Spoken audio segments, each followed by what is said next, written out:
આગામી 16 જુલાઈના રોજ રાજકોટ શહેરમાં કુલ 8 શોભાયાત્રાઓનું આયોજન થનાર છે। એમાં એ 8 પૈકી 5 રથયાત્રા જે છે એ ભગવાન જગન્નાથજીની રથયાત્રાઓ છે અને 3 બીજી શોભાયાત્રાઓ છે, જેમાં એક સંત વેલનાથજીની શોભાયાત્રા છે, એક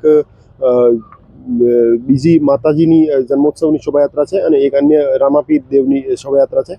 આમ 8 શોભાયાત્રાઓને લઈને માનનીય CP sir Brajeshkumar Jha sir અને એડિશનલ સીપી સર ચંદન મંડલિક સરના માર્ગદર્શન હેઠળ રાજકોટ શહેર પોલીસ દ્વારા તમામ પ્રકારની તૈયારીઓ પૂર્ણ કરી લેવામાં આવેલ છે।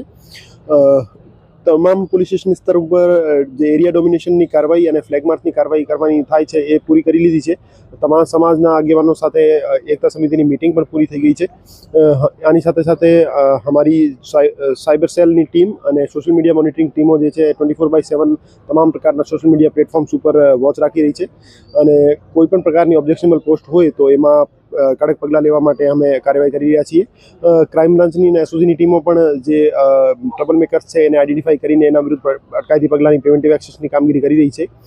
બંદોબસ્ત ડિપ્લોયમેન્ટની વાત કરીએ તો આવતીકાલના બંદોબસ્તમાં કુલ એક ડીઆઈજી શ્રીના માર્ગદર્શન હેઠળ 4 DCP Shri, 6 ACP Shri, 23 PI Shri, 91 PSI Shri અને 900 કરતાં વધારે પોલીસ જવાન જે છે એ તૈનાત રહેવાના છે અને એની પોલીસ જવાનો સાથે ટીઆરબી, હોમગાર્ડ અને એસઆરપીના જવાનોની સંખ્યા શામિલ કરીએ તો 1800 કરતાં વધુ જવાનો આવતીકાલના બંદોબસ્તમાં તૈનાત રહેવાના છે અને અમે કોન્ફિડન્ટ છીએ કે આવતીકાલનો જે તમામ બંદોબસ્ત છે એ શાંતિપૂર્ણ, સમન્વયપૂર્ણ માહોલમાં પૂર્ણ થશે।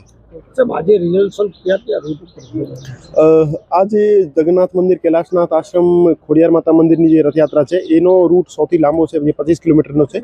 આજનો જે ફ્લેગ માર્ચ છે માનનીય સીપી સરના માર્ગદર્શન હેઠળ આ 25 કિલોમીટરના રૂટ કવર કરવામાં આવશે અને એના ઉપર તમામ પોલીસના પોઈન્ટ્સ અમે ગોઠવ્યા છે અને એની સાથે સાથે વાહનોનો ફ્લેગ માર્ચ અમે કરવાના છીએ।